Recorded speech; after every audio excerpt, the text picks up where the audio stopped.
welcome to the 7th episode of Synthesized Sunsets. We are here with Trevor Waldorf, a classmate I met at the University of Washington. Trevor is a graphic designer and music producer, and we're here to talk about music and Star Wars and many other things. So, Trevor, you got your start reading novels primarily through Star Wars and the Star Wars Expanded Universe.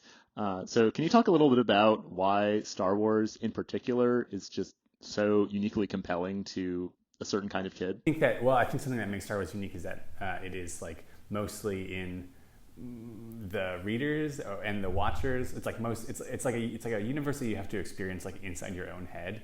And I think that this is something that like the older Star Wars films do really good, is that it feels like there's a much larger universe than what's being shown. Probably because of like the prop work and just like the Ralph McQuarrie's like design decisions with the environments and such. But I think I found that really compelling, and like the Star Wars books were just like a way to experience at a faster rate than my imagination the Star Wars universe. And so there's certainly, I guess a lot of escapism there. Mm-hmm. But those are the first books I read with the Boba Fett, young Boba. I think I personally got to experience Star Wars in a pretty good way, where I actually didn't watch the movies until pretty late into me being into Star Wars. I think that there were a couple Star Wars facts that were some of the first facts about popular culture that I ever encountered. Like, I remember even before I even really knew what Star Wars was, people were talking about Revenge of the Sith. They were like, oh yeah, did you see the part where Obi-Wan Kenobi chops off Anakin's legs? Like, that's crazy. And I was just like, who is Anakin Skywalker? That is a crazy name. But I learned so much around Star Wars before I actually ended up watching the original movies. In particular, I played the video games, which were awesome, and I read the Boba Fett book, like you mentioned. What did you play? Lego Star Wars 2, and also the Complete Saga. Yeah, I loved Lego Star Wars: The Complete Saga. Yeah. Interesting game, by the way, Lego Star Wars 2. But I remember when I actually finally saw the movies, I was pretty disappointed. Because like, you know, playing the Star Wars video game, you kind of learn everything that happens. Like, you do kind of just walk through every scene, and it does kind of feel like there is more plot. For example, at the very beginning of Star Wars, there's the whole thing where what's like that runner that goes at the beginning of episode 4? Oh, the blockade runner. Yeah, the blockade runner. In the games, there's this whole like pretty extended section where you just like fight your way through like every room in the blockade runner, and it feels like this very long scene. But in the actual movies, it's just really not that long, and you see way less of the blockade runner than you do in the video game. And so a lot of like the sets and stuff just felt like so much smaller than they felt in the game, especially since a lot of situations they have like just like a painting or like something, you know, it's very low tech. And it's not like I thought the movies were bad, but like I kind of just thought there would be like more movie, like more in general. And I think that just speaks to the strength of the universe and how it's just so much bigger than the actual source material. And I think I actually got a much deeper experience of the Star Wars universe than my parents, even though they were the ones that were kind of introducing it to me. And it was some of their favorite movies. Like, I don't think they really got to experience just growing up in a culture where Star Wars is already such an established fact. And I think that's just a really cool experience to have, and not really something that's comparable for any other particular universe. That's true. It is uniquely large. I'm sure that your parents' experience of watching Star Wars like in the theater. I watched episode 1, 2, and 3 in the theater as a kid, the day they came out and stuff. But I'm sure that your parents' experience was like even more wild, like given cinema at the time. Don't you think that they have like this richness that you can never access also, of seeing Star Wars even before it was numbered? Oh yeah, of course. I mean, yeah. I mean, like, one thing my dad talks about all the time is how he's just like, when I was your age, movies were in theaters for so much longer. I just like went back and watched Empire Strikes Back like 5 different times over the course of like 2 years or something. That's so sick. I would totally do that. I'd still be watching Dune 2 if I could. Yeah. But yeah, like, I mean, I never obviously got to have this huge peak movie experience that my parents had. And I don't even really see Star Wars that way. Like, Star Wars in my mind is not really a super peak movie experience, because when I watched episode 5, for example, it was kind of just this random day. I was just watching it in some afternoon. I'm like, yeah, that is what happens in the video game. But on the other side of things, my parents don't have this experience of this like broader, expansive universe. And most of the things I say about Star Wars are just like, what the hell are you talking about? Like, that's not in episodes 4, 5, or 6. Or I guess they would say like 1, 2, and 3. Yeah, so I think it's certainly a trade-off, but I definitely like my experience more because it just kind of feels less replaceable. There are many peak movie experiences that I've had in my life, and I don't think I have anything like Star Wars. So even though watching Star Wars would have been very cool, watching some of that archival footage from people watching Episode 5 in the theater is crazy. I don't know if you guys have ever seen that. Yeah. But like, People are getting rocked. yeah, I was like, no way. Yeah, it's an experience that I'm glad to have had. And I think that Star Wars was just sort of way more woven into my childhood as opposed to just being like a big moment in time that happened. Like, I just feel like so much of the topics that I talked about for like my entire time in elementary school were just Star Wars. Like, I don't know, it could have been like 20% of the conversations that I had mentioned Star Wars, and like I feel like I probably talked about Star Wars with everyone, especially considering that it was one of the only things I could talk to adults about, because like adults are having some Star Wars opinions. It's hard to talk to an older adult about like Pokemon, but if you talk to them about like Star Wars, it's just like, yeah. Interesting. Okay, that's definitely not my experience, but maybe there was just like a different cultural moment. Well, like they actually know what it is. Yeah. Fair enough. Did you play Star Wars video games? Yeah, I played Lego Star Wars: The Complete Saga particularly, but yeah, I sort of had an opposite experience to you, Kevin, I feel like, where I learned about Star Wars. People would talk about it sometimes, but I never knew shit about it until at one point my dad like sat me down and was, we're going to watch Star Wars. Yeah, specifically the movies were just very, very hype and exciting. And yeah, I remember just one of the first scenes in The New Hope where it's that one camera shot of the giant ship flying past for a really long time. It was just like and I was like, whoa, the hype was deserved, kind of.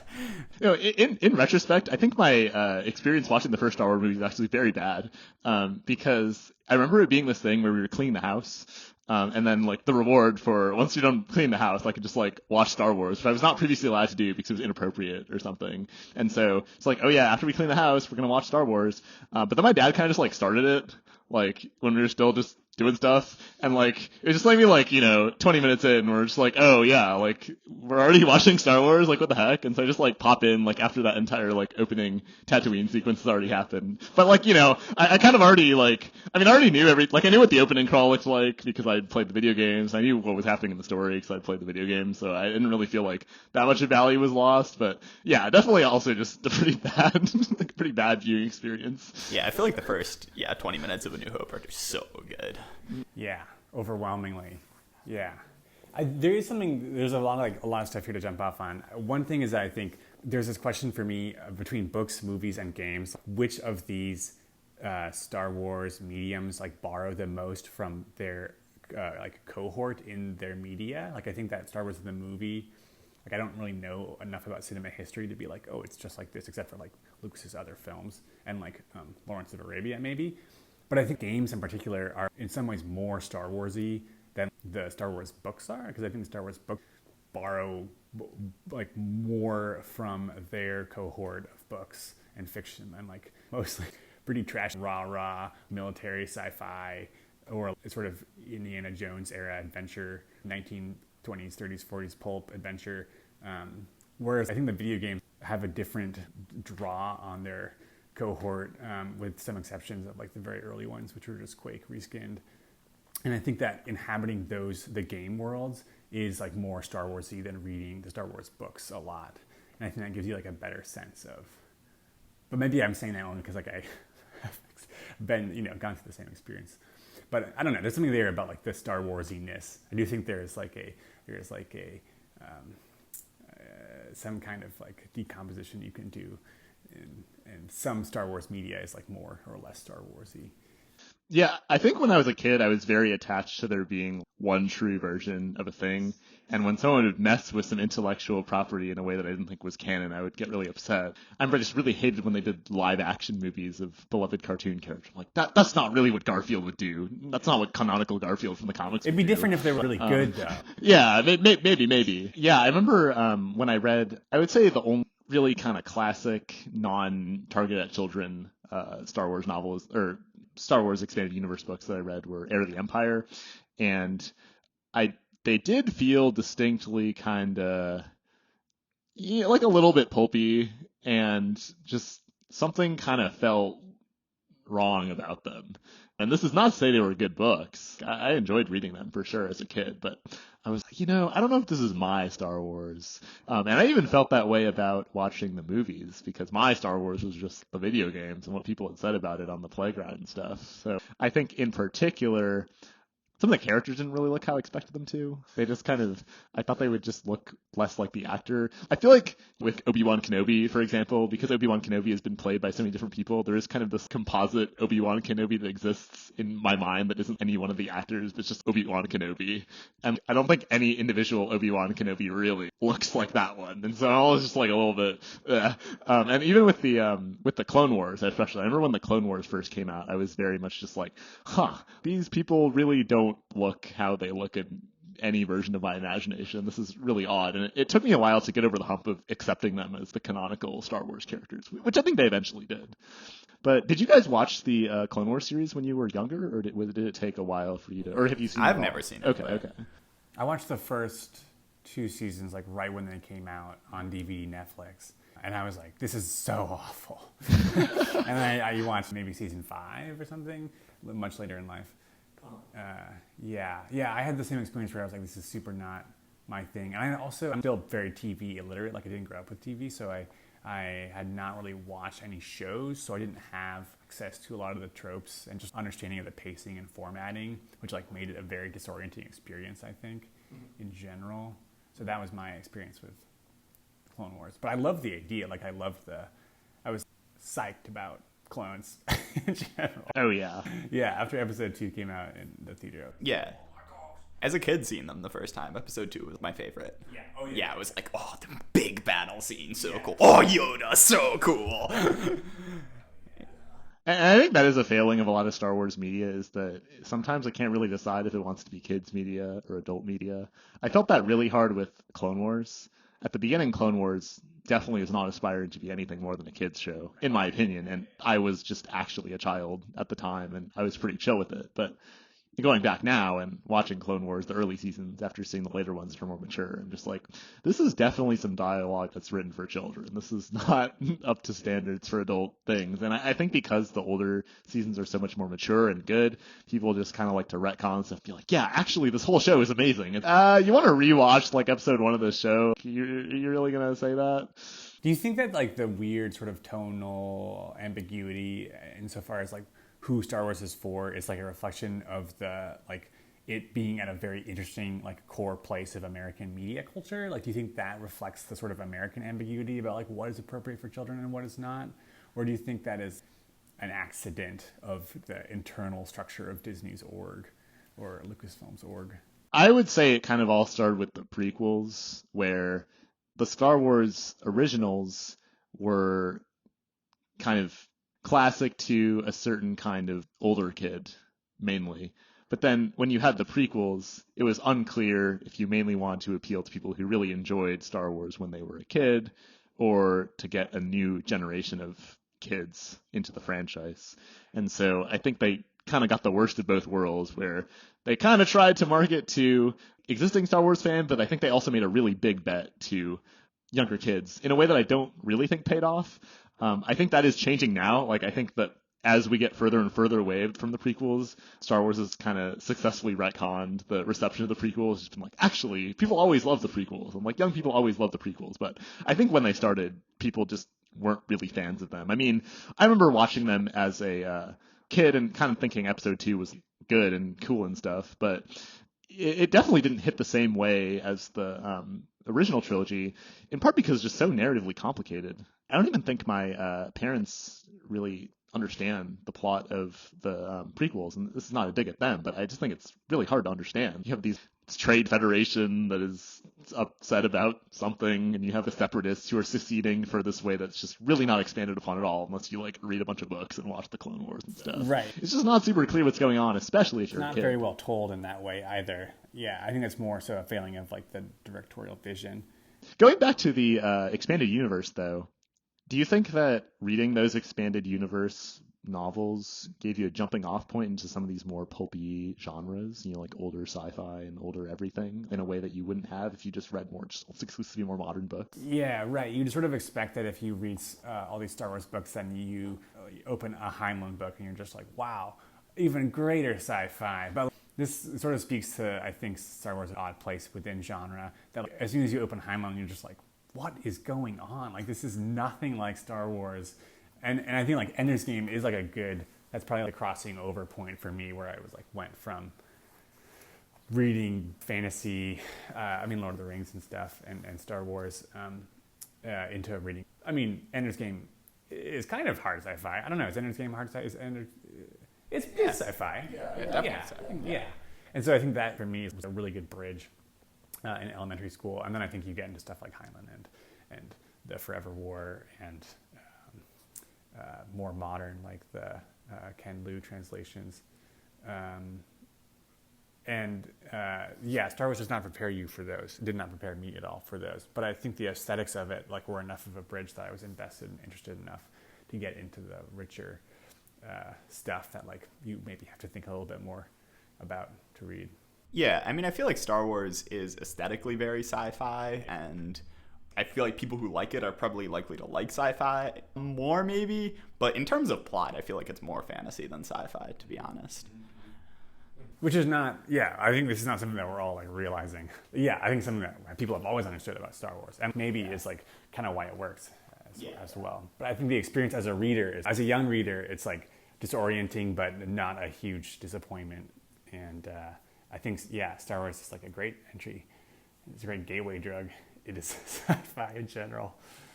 I think when I was younger, I had a much more reductive, almost autistic understanding of genre, where if there's spaceships, then it's sci-fi, and if there's magic, then it's fantasy, no exceptions. Cool, to understand the world with. Right. But I didn't really have this more nuanced understanding of genre, I think, and I would always just kind of bristle when people said Star Wars was fantasy. It's it's not fantasy, but there's the spaceships. Obviously, it's sci-fi. But I think it's even only been more recently that I've had kind of an understanding of genre more in terms of narrative structure and audience as opposed to tropes and aesthetics. Mm-hmm.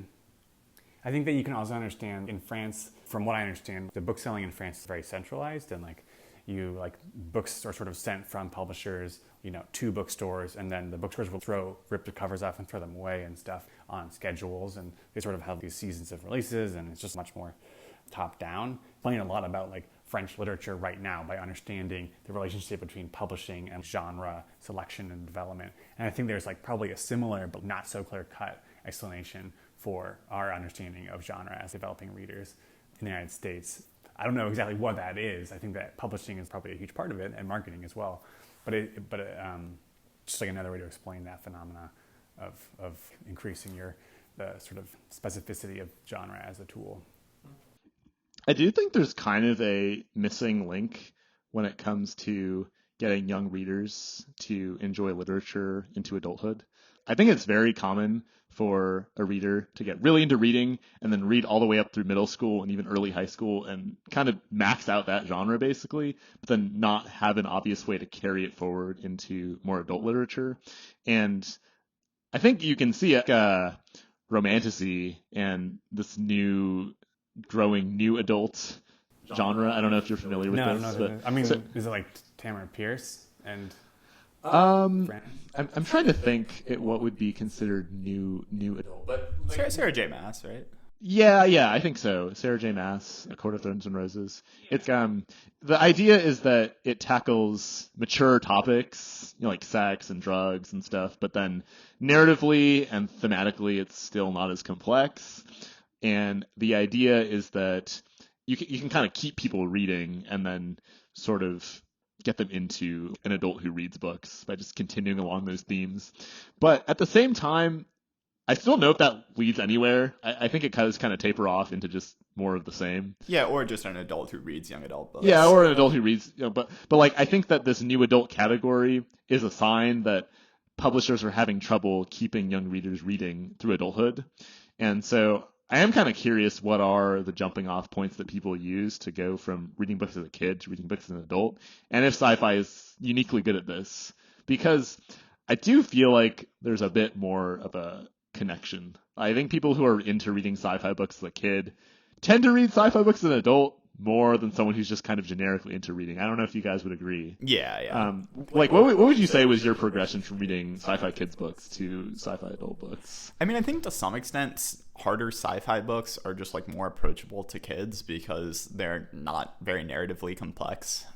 So it's not that crazy to read Ender's Game as an 11-year-old, but it's not like a particularly simple book. But yeah, so I feel like you can kind of read whatever. I mean, there's definitely stuff you can't really imagine kids reading, but like most standard sci-fi books, you can kind of just read at most ages, I feel like. Well, what would you say your first big boy science fiction book was? I think maybe Ender's Game, yeah. Okay. I don't know if that counts. Classifies as big boy. Yeah, I don't think that counts. Dune, maybe. Okay. Maybe. I don't know. Dune, I don't think Dune's Dune's that pulpy crazy. in some ways. Yeah. It's just long. Ringworld. Middle school. I mean, I read it. Yeah. I mean, I listened to the audiobook with my dad, but. Oh, cool. I don't know what the first. Yeah, I definitely read Ender's Game. After Ender's Game, not exactly sure. I mean, maybe Dune. I don't think it was Dune. I think I read something before that, but right now I don't think it was Dune. There was a pretty interesting magazine that I read as a kid that I thought was a pretty good idea. It was called Cricket. Have you heard of this? So it was kind of this choose your own adventure network of magazines that would grow up with you. So it would start out and you would read, I think it was called Baby Bug, and there's Ladybug. They're all bug themed, but at a certain age, it would split off into paths, and you could pick the literature path, the history path, the science path. I picked the science path, and so you would kind of go to the end, and then the end of the science tree for this particular magazine brand was Muse, which is like an awesome science magazine for kids. And I really liked reading it. I read every issue for many years, and they covered some pretty advanced topics, I would say, for a kids magazine. And the idea is that after you read that, you'll branch off into something like maybe Popular Mechanics or Scientific American. And I really liked Muse, and I was pretty hyped to graduate to Scientific American. And so I remember at the very end of Muse, or at a certain point when I felt like I had outgrown Muse, I was just like, okay, I am ready for Scientific American. And I don't know if it was just the timing of it, like it was around the time I was entering high school, so I maybe wasn't quite as receptive to picking up a new magazine, but I don't think I read a single issue of Scientific American, even though I was subscribed to it for 2 years. I just couldn't get into it. I was just, man, it just sucks compared to me. It's so boring. And I think I was sort of able to ride young adult books into adult books through sci-fi, like you guys were saying, but with magazines in particular, I feel like I really got cut off. I think that I kind of reached the end of like teen science, and then I just really was never able to make the transition into learning about higher science topics in a way that interested me for a while, or at least just not in a more disciplined way. I don't think you're certainly like not unique in that. Isn't Popular Mechanics just recently defunct? Oh, I didn't know that, but yeah. I think that in general there was a real failure to engage like a couple generations of science readers, and yeah, I don't know what age like you tried to make that transition. Yeah, I mean this is like in high school, I think. Yeah, which sound culturally, I think we would expect that to be the thing, the move. Older people than me have stories of building stuff from Popular Mechanics in high school and like blowing their friend's finger off and stuff like that. And obviously the magazine changed for reasons, but like it died. And I think part of that is like that failure to engage. And I think video games are probably to explain, not in a bad way, but yeah, there was a real failure to engage. Do you think there used to be a more natural bridge in that direction? I sort of suspect so. Just given how he will explain and how he will like, people have like artifacts of of stuff that they made from Popular Mechanics, and maybe there was also just more of a culture of actually making things. I think there's probably more social contagion if you see someone lighting off some rocket. You just like, I know my dad was really into model rockets.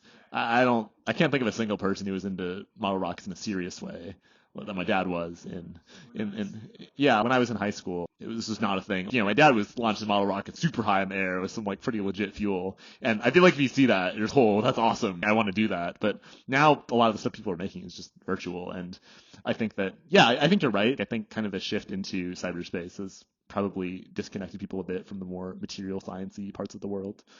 I would say my dad was a really makery maker. He really liked to make stuff a lot, and he tried to get me into making stuff. But I was just so much less interested in the physical world for the virtual world, like so much. I think that kind of the way that my brain worked, I was very much a perfectionist, and I liked things to be just so. And I didn't have amazing fine motor skills as a kid. Yeah, I was okay, but I wasn't particularly good at drawing or cutting. I was really bad at cutting in particular. And it would just really frustrate me where I would try to make physical objects and they just wouldn't line up with how I wanted them to look in my mind's eye. I think that's a real struggle for kids, is when you just have these very high aesthetic standards for how you want things to look when you make them, and just being unable to realize that vision. And I just found so much comfort in the fact that if I was in cyberspace, I could just make a circle and it's actually a perfect circle. And I can actually order things exactly in what they are. And it just felt so much cleaner and less messy than having to deal with real stuff in the physical world that sometimes breaks. And so my dad would just always try to sell me on making real stuff, and I'm just like, it's just so much neater if I can just make it in cyberspace. And I think also the ways of engaging with cyberspace, I would say my dad was pretty with it with the internet as far as like adults of that age go, but at the same time, some of the ways I interacted with cyberspace were just totally alien to all adults at the time, and there wasn't really someone that could kind of funnel my energy to make things in cyberspace in the way that maybe I would have wanted to. Do you think that makerism is the sort of physical equivalent of sci-fi as a bridge, in the sense of you can grow up making stuff and then become a nuclear engineer? Or do you think that that's like a fantasy of like school administrators who are like, if you make little things now, you can make big things in the future? We're talking about you can read like Star Wars now, and then you can in the future you can read Bulgakov. So be weird. I mean, I do have friends and stuff who were into making things, did robotics and stuff in school, and then engineer now. Yeah. So, I mean, it does happen, I think. I think the choke point for this is a lot earlier. I think a lot of kids are building stuff in elementary school, and I think elementary school is more of the cutting off point. I think most of the people I know that were still really into building shit in middle school and onward did kind of go into those fields. But I know far, far more people who really like to build crap, including myself, in elementary school, but then they kind of just stopped caring as much about physical stuff. Were there awards that you got in virtual space that were like more clear than the equivalent output or effort would create in meatspace? Yeah, I think somewhat. Well, at least in terms of I feel like video games were just very rewarding dopaminergic. You do something, you win, you beat someone else. It's just very satisfying, quick, low amount of effort feedback loop, sorta. You can't build a TNT cannon in meatspace. Yeah. Well, you can. Well, sure. Yeah, I guess Minecraft in particular was pretty good for the building things. I remember there's one conversation I had where I was talking to my dad about building stuff in Minecraft and why it was cool, and he was sort of just, why can't you just build that in meatspace? I was talking about this redstone circuit, and he's just like, why don't you just make that out of wires and like solder them together and stuff? And he didn't really get what I was saying. And that's an interesting thing. I'm wondering if that points to just like a fundamental difference between us as people. The fact that he's like, just do this in meatspace, and this is just very hype to him and very unappealing to me. Did you feel like because you had seen the stuff that your dad was making, that when you were at makerspaces or like, makey environments in school, like you were like, this is like way lamer than what my dad makes, and I don't even fuck with that. I don't know. That's something that I felt, I guess, that I remember going to maker fairs, and they weren't really called that because when I was in grade school, they were like maker thing wasn't really a thing, especially in Alaska. But we're gonna have this competition, and we have rubber bands and tubes, and I was just, my dad's a carpenter. This is working with wood is lame. I want to work for like something, serious. So like, I don't know. So it was just really reduced and childish. And that I think pushed me away from sort of like the academic environment, making makery things until later in life. So I don't know. Did either of you have that kind of same experience where you're like? Yeah. I mean, I definitely associated maker stuff with adults and my dad, which I would imagine is not really the case in previous generations, where you're introduced to maker stuff by some local hacker who's like, I don't know, your friend's older brother or something. Yeah, I very much saw maker stuff as an adult thing. I didn't really have friends who were makers. Going back to the previous question, though, I think that the main thing that I found cool about virtual space was just the social component. I think that I just really liked engaging with random people on the internet, and I still do. And I don't think this is something that anyone in my family could have possibly anticipated. But Are you also? Not really, No, no. you weren't. Yeah, I was not. I don't think I ever had relationships with randos on the internet as a kid, or maybe relationships is a strong word, but like really interacted with people in a significant way. That it's such a difference between people and their experience of the internet, because I think me and you have formed a lot of really important relationships. Oh yeah. And whether or not we still know those people is up for debate, but having spent a lot of time with strangers and stuff, It's a certain vibe. it's a certain vibe, and I think it kind of fucks you up in a certain way. It's not bad, but like, Yeah. I mean, I might have talked about this on the podcast before, but I remember kind of my formative virtual space experience was on the flashcarding website Quizlet, which used to be a social networking platform as well. Like, you could actually chat with people. There weren't DMs, but there was just a basic chat on like every flashcard set and every study group. And I got involved in this very deep kind of geopolitical drama between people who are trying to spam various groups out of existence. Like, if you just have a team of annoying kids blocking up your chat at all times, just always blocking comms, and it's unusable as a group, and you have to shut it down. And then people who are trying to stop that from happening and preserving the order of the website. And so I was a very rule-following kid and was not a fan of chaos. So I was definitely joining the anti-spammer coalition. But it was pretty intense because there was actually a lot of double agent, triple agent stuff going on. In order to get access to certain spammer things and figure out what they were plotting next, you had to gain credibility as a spammer, and so you had to spam different groups to show your loyalty to the spammer cause. And so there were certain groups in various anti-spammer back channels. Okay, this one's sort of okay to spam, and you should spam here to get credibility. Some people were a lot more into it than others. I remember reading this one guide by this, I think he was in high school at this point, like some random high schooler from New York, who was talking about how you want to have a different personality for your alternate spamming account versus your anti-spammer account. He was talking about how his personality is different. He's kind of very serious and authoritative on his anti-spammer account. His name was Master Chief, and he had this very stoic Halo profile picture. But then for his spammer account, he went by Partying It Up. I guess I'm doxing this guy at this point. Yeah, but you're not actually Well, doxing him in the context of the spammer war. oh yeah, I see. His double identity. But this has been exposed for a decade. But his profile pic was like this clownfish, and he went by Partying It Up, and he would always say these very low key, like, yeah, we're just here to have a good time type things. And yeah, it taught me a lot about lying, manipulation, social dynamics, infiltration, espionage. It was pretty advanced. I don't even know all of the references that were involved in this sort of thing because I was just a 5th and 6th grader. I think that the main anti-spammer coalition that I was part of, which I guess I'm still listed on the group, there's still the bones of this conflict are still on the website, even though they removed all the social networking features. But I think it was called the Canoptic Necronian Guard, which is supposed to be some kind of Warhammer reference, I think. But I didn't know what it is. I was like, CNG, it's so cool. And there's like this application process.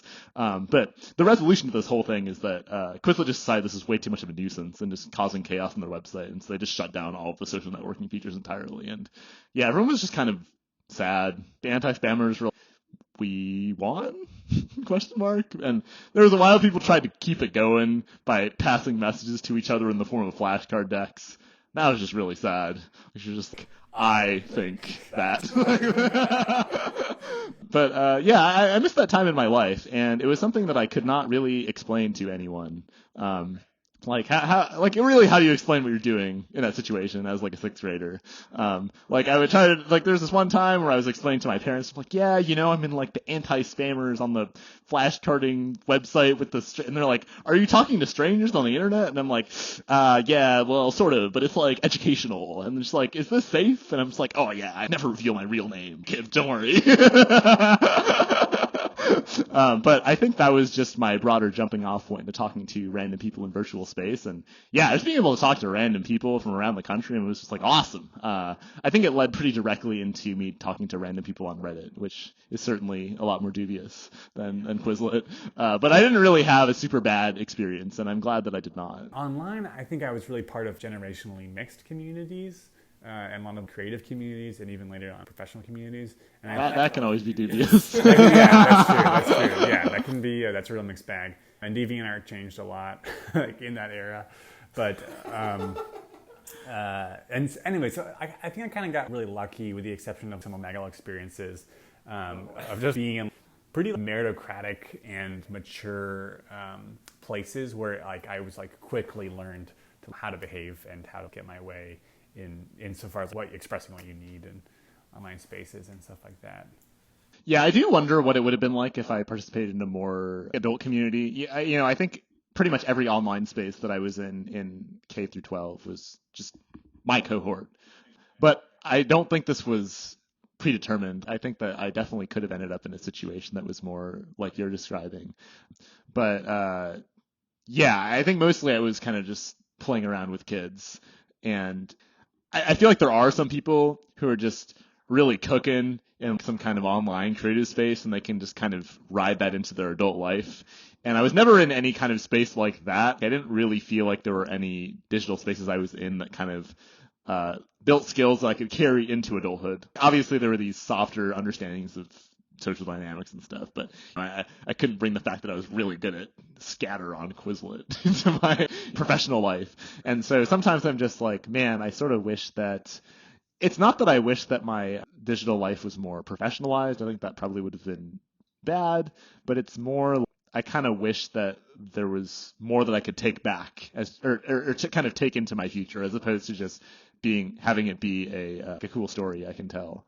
I took a lot. I have a little anecdote here. I took a lot into my future from communities that I joined in middle school. There was a forum called Forge Hub, which was a place to discuss the Halo Forge stuff, which I never participated in. I didn't have an Xbox, or I didn't play Halo 3 or whatever when it came out. But there was like a community of graphic design people there, and it was really intense. And there was a whole community code of conduct and set up they would hold workshops on how do you critique pieces. And they have extremely tight like design guidelines for different pieces, and there were only 2 or 3 different formats that you could participate in, and people would share assets. And so I just made a ton of super specific graphic art in this sort of genre, and was critiqued and built up a ton of even just hotkey skills in Photoshop and Illustrator and InDesign through this experience. And then later on, 3 years later, ended up basically being a graphic designer. And that was just a weird online forum experience that just translated directly into adult life, even though I suspect actually that most people there were sort of in my same situation, or like maybe a couple years older.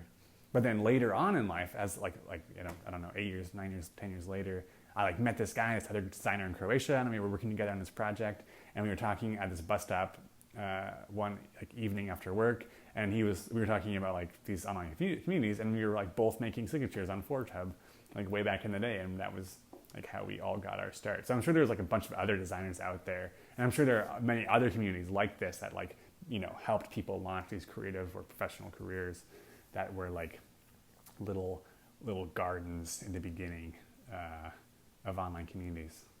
So that's weird. Yeah, that's really cool. Yeah, I think when you're a kid, little perturbations in starting conditions just make a huge difference in the way that things end up, and they're not predictable at all. I think for every story of people wishing that they had been pushed more in a certain direction, there is an equal number of stories of people who wish that they weren't pushed in a certain direction. And I just think it's really hard to predict how a certain push in a certain direction is going to affect a given kid, whether you should do it, and also what sort of push a kid really wants. I think that especially when it comes to something like building a skill, the line between being forced to do something that you don't really want to do, but then discovering a love for it and then just following that organically, the line between that and then just kind of being forced to do something initially and then just not really hating it, but just sort of being social pressured into doing it for a very long time.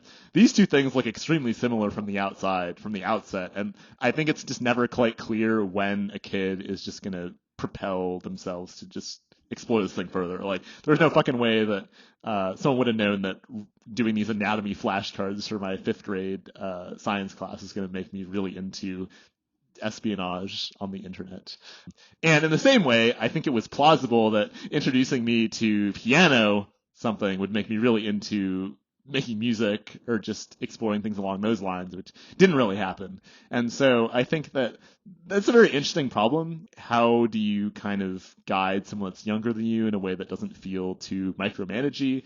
And it's also something that really kind of swings back and forth depending on the experience of the people doing it. You mentioned your relationship with money earlier. I kind of had a weird relationship with money in that my mom grew up having a lot of agency with money, where she got an allowance and her brother got an allowance, and they kind of had pretty free range to spend it as they saw fit. And my mom saw the effect that it had on my uncle, who got really into making money and just using money for things and letting it take over his personality for a time, and really didn't want that to happen to me.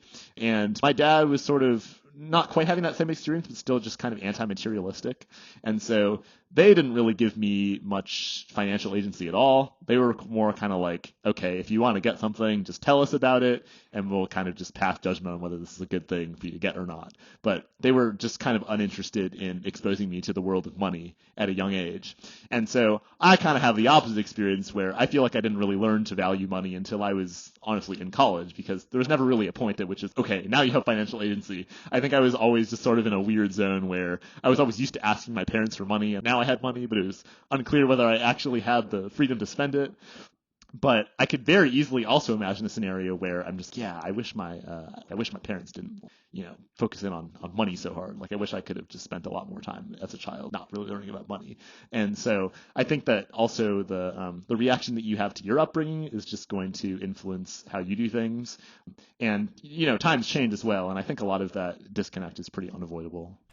Yeah, I do feel like there's sort of always a grass is always greener type of thing where you can imagine the path you went down in your life and you can see directly what decisions caused that. And you can be like, if only things went differently, and point out this point, and then I would be like this. But whatever your imagining version, alternate timeline version of yourself, you're normally imagining them as better in some way, but you're not normally imagining the version that is feeling spite for the same decision.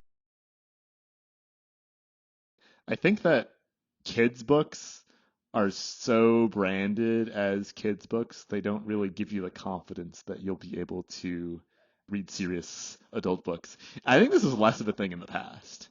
I think, for example, The Hobbit, right? It's like a kid's book, but it's not really branded as such. It's kind of branded as an adult book. But I think that as capitalism has become more sophisticated and people have become better at differentiating different markets and maximizing profits, now it's more, this is a kid's book, and that is what it is. And if you read this, you are a kid, and it doesn't really say anything about your ability to read adult books.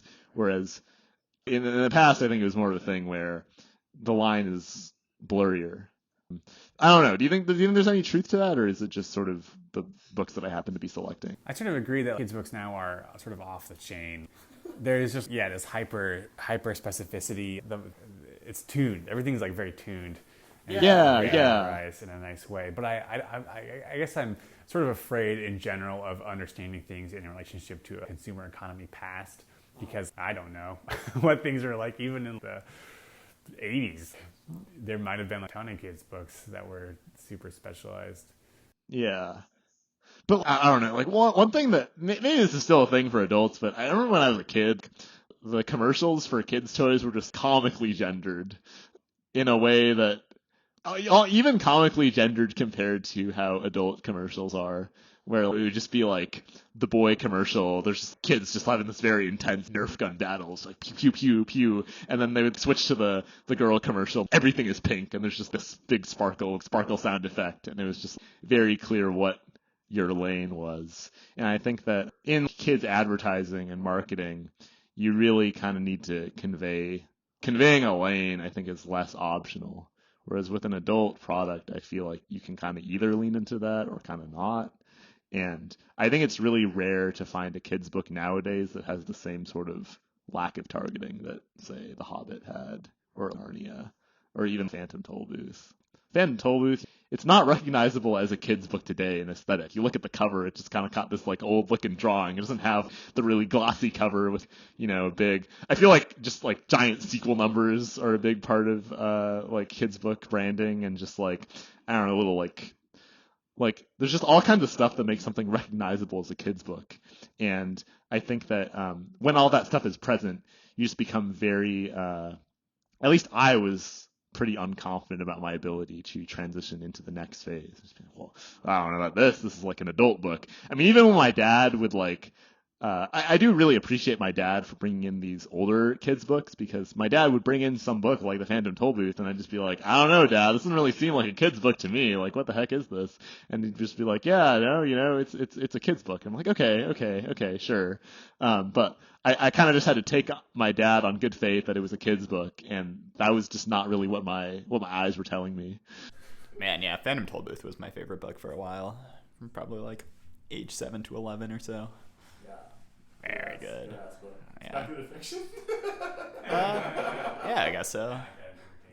Yeah, and then after that, I guess it was Watership Down, which another fantastic kids book. Oh, yeah. Wow. But a bit heavier, but yeah. Yeah, much heavier. I mean, okay, yeah, much heavier. Very, very, very cool. Do you feel that way, though, Gordon, about kids' books being branded as such? Yeah. I definitely remember, like, reading just all the Magic Treehouse books and stuff, and being, them feeling like a very specific type of thing. But yeah, there's also like, I do feel like young adult books did have sort of a natural progression targeting like reading the Percy Jackson books in like 4th and 5th grade and stuff felt very natural, I guess. Like evolving from like kids books into like these young adult books. Yeah, I wonder if that's kind of a missing thing. Is I think there's a lot of books that are coming of age and that they start out being elementary school books and then they evolve into being middle or high schooler books. I think Harry Potter is the best example, but I don't think there's very many books that evolve into adult books, really. Like, they start out as young adult books and then they evolve into something that's distinctly adult. But maybe there are. Can you guys think of any examples?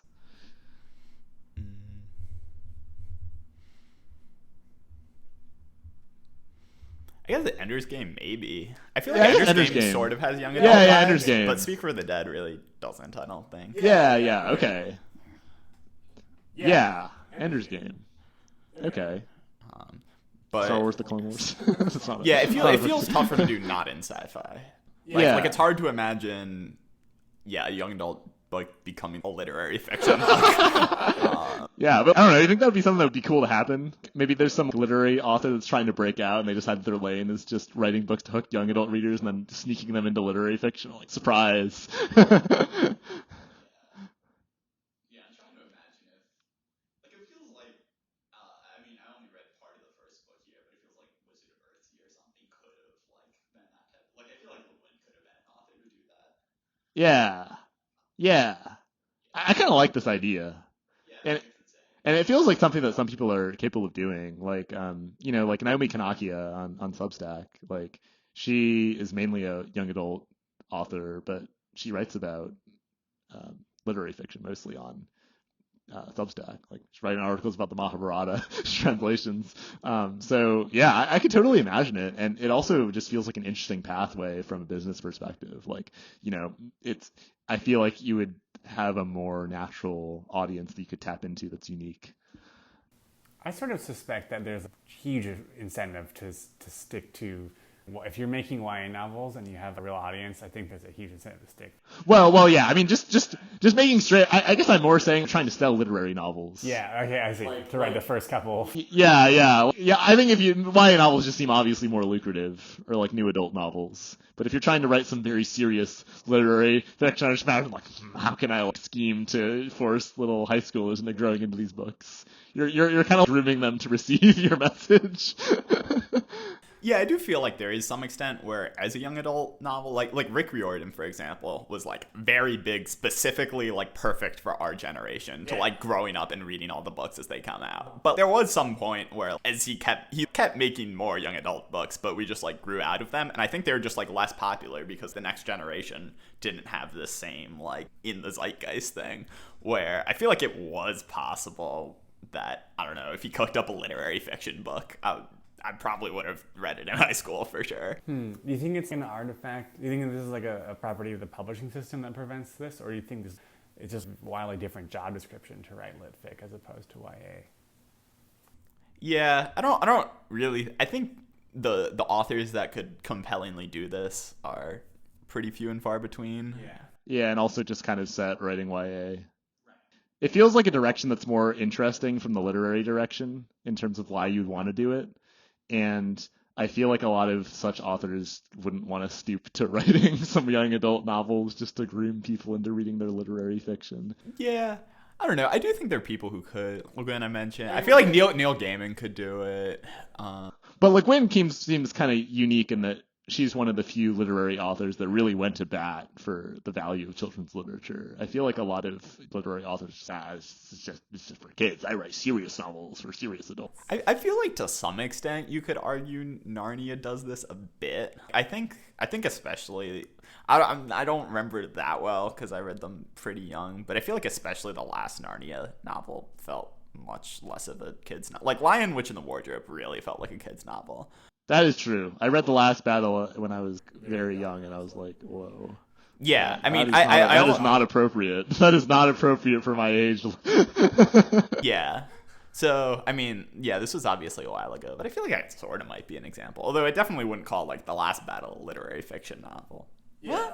But that's kind of what I'm saying, is I think the barriers were more permeable. Mm-hmm. Yeah. Less so now. So I think now it's more significant in that before it was more you could just kind of write a series that would toe that line. It's not as interesting. Whereas nowadays you actually have to bridge these market segments in a noticeable way. The guy that pumps the septic tank at my dad's house is super into The Lion, Witch, and the Wardrobe and just listens to it while he's driving around. And I'm always just like, what's with that? And like he talks about it every time he comes. My dad does not read books because he's just not interested in them. And he's always just like, what is going on here? And this guy is just stoked about him. I just wonder, how would we cut up these ideas of a total ordering or a progression in the absence of these prescribed structures? Maybe that's like super cliche question. I mean, one thing that I would like to see more of, and something that I appreciate the whole new adult branding for, is I think there should be a lot more decoupling of reading level and theme. I think the whole point of new adult is to have adult theming, but a lower reading level, honestly. And I think that should just be a lot less looked down upon because, honestly, a lot of adults not that good at reading. And I wish it was more possible for you to build that progression as an adult. Maybe you just actually read at like a second or third grade reading level as an adult, but there is just a pathway to read books that are narratively interesting to you as you build your way up to books for adults. I felt the same way when I was a kid. I remember my mom really struggled with finding me books that were at my reading level, but also just not extremely mature, talking about romantic and death-related topics that I was just not prepared for. And as a kid, I just read a lot of books that I was just really not thematically ready for. I remember reading Redwall when I was 5, and I was just like, this is not appropriate for me, I don't think. I was really big on rules and stuff, and sometimes I would just feel I've done a really wrong thing by reading some content that I just knew that my parents would not approve of. That is some violence that's not okay for a 6-year-old to be encountering. But yeah, I think if we were to rebuild this system, there would be less railroading of, okay, you have to reach this lexile level and this maturity at the same time, and just more of an awareness of not only how hard a book is to read, but what sorts of life experiences you'd have to have gone through to get the most out of reading them. I wonder what the septic pump guy would be reading if things were different. Yeah, but that's the thing is I think just a lot of the books that are popular for adults to read are just kind of hard, not from they might just be at a early high school reading level or something. They might not be, really hard, but if you hadn't really read seriously since you were in 4th grade, pretty freaking intimidating to pick up. I can't really think of a book that's at like a 4th grade reading level that has lots of sex and murder and stuff. Maybe those are out there, but it doesn't really seem like a super tapped market. Yeah, and there's so many TV shows that can tap this market so easily. I feel like it's just really feels hard sell to yeah, read instead. Maybe clarify for me what do you think of, like, what is the difference between YA and A? Well, Like, I think, without getting into you mean besides the reading level? okay, so reading level is one thing. Yeah. I think the biggest thing is that YA novels, I think, are just very personality test coded. There's a lot of stuff relating to just being able to understand your identity with a broad brush. In Percy Jackson, there's a whole thing about which god is your parent. In Divergence, like, what faction are you a part of? And that's the thing that would just feel really odd in an adult book, I think. I don't need these very clunky metrics to understand my identity. But I think that for a young adult novel to be really good, it kind of has to have these little bit childish pop culture references to remind you that the author is hip, just like you, and then also this really strong identity theming that would feel kind of clunky to an adult. So I would say those are the main differences.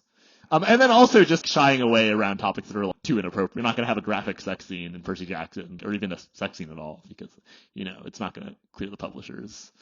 Yeah, I also think young adult books really try to have you be able to self-insert Yeah. into the protagonist, where adult books generally try to avoid this. They make they really flesh out the main character or main characters most of the time as very individual people who are just very unlikely to be all that similar to you. Yeah, I remember someone was saying that a big criticism of the Percy Jackson series compared to the Harry Potter series is that the characters are a lot less fleshed out, and in a lot of ways they're just kind of defined by random traumatic events that have happened to them and powers that they have, as opposed to actual hard traits about their personality that separate them from other characters. But one person I was talking to pointed out how that actually makes it great for fan fiction, because these characters are just so much more malleable, and there's so many more things that could conceivably be canon. And so Percy Jackson as fan fiction just really took off because you can kind of just play around with the characters a lot more, and there's a lot less things that are set in stone. And so I don't even think that having characters that are less fleshed out is as valid of a criticism as more literary fiction enjoyers say that it is. I think it is just a different way of evaluating things. Yeah, I do feel like that might be a decent metric, how hard it is to make fan fiction of something. I can't really imagine a real literary novel. Ernest Hemingway fan fiction. Yeah, I mean, you could, I guess, but it feels, like there wouldn't be all that much demand for it. How easy it is to write fan fiction, how easy it is to make a personality test based on the book. Yeah. It's very practical and pragmatic. Yeah, but this rings true to me. But I guess the biggest thing, though, is when you read a young adult novel, I think it is pretty obvious that that's what you're doing, if it's explicitly marketed as such. You can't really avoid it. You're just like, this was written for teenagers. Because my dad has gone back and read some of the young adult sci-fi books that I really liked as a teen, and a lot of his comments are something along the lines of, yeah, I really like this book, but sometimes it was just very middle school drama energy to it that's just not interesting and kind of childish to an adult in a way that pulls them out of the narrative. And yeah, I think that there actually are a lot of very compelling books for kids that would be cooler if they were adultified. I remember a book series that I really liked as a kid was Deltora Quest, which is this book series for kids that has a pretty low lexile level. I would say that it's probably written for third graders or something. But the actual ideas and world of Deltora are extremely cool. There's just a lot of very interesting world building and creatures that happens. I remember when my dad read them, he was just kind of constantly mad because this world building ability was just being wasted on these books that couldn't really explore their themes further. But there was some pretty crazy stuff. Relating to the theme, there was this kingdom in Deltora called Jalis, where it was this mighty kingdom of knights that was sort of like Mandalore in Star Wars. And there was this shadowy emperor figure that took over the kingdom, and he decided to strike Jalis first and just totally wipe them all out without warning. And so this particular most vibrant and militant part of the universe was just totally wiped out before the story even begins. And when they go there, there's just this one knight left who's just an automaton. It's just very eerie and kind of scary, especially as a third grader, because this dude's just so strong, and there's just one of them. So just how did this sorcerer dude just wipe everyone out? This is just actually insane. And I remember there's a sort of prequel expansion anthology about the universe of Deltora before the main series is set. And I remember just being so happy and relieved that I could experience the Kingdom of Jalis in its vitality and just seeing what it was actually like to be there, because for the entire series it was just totally wiped out, and I was kind of just sad about imagining what it could have been before it was just shanked. That was a cool book series. What's it called? Del Toro Quest. There's actually an anime of it that's sort of popular, and it's interesting because it's almost a direct adaptation of, like, an extremely faithful adaptation of this book series, but like it's just a book series that was just, American English. I don't really think people in Japan read it, so I'm kind of curious like what they thought of this anime. I think we've covered a lot of ground. I think it's a pretty good time to wrap things up. As a final note, is there anything you would like to plug or short fiction that you would like to recommend? Yeah, there's a book called On the Edge of Reason by a Croatian author in the interwar period. It's wonderful. It's short. It's like 60 or 90 pages maybe. What's it about? I think it's about how sort of society can lose its mind, not in a grand way, but just in a small way, how reason can really be thrown out the window if people are interested in one specific thing. It's about a Croatian well-to-do guy in Zagreb or somewhere else, some other city, and he sort of runs afoul of this, of a brutish estate owner or capitalist or something like that, industrialist, who admits to this crime, and then they have like a protracted legal battle, and sort of in the end, the main character has, on the surface, lost everything, but in many ways retains some dignity, and it ends a little bit differently than you would expect maybe from a Western novel, but it's a wonderful book. All right, well, thanks so much for coming on the pod, Trevor, and we'll see you all next week.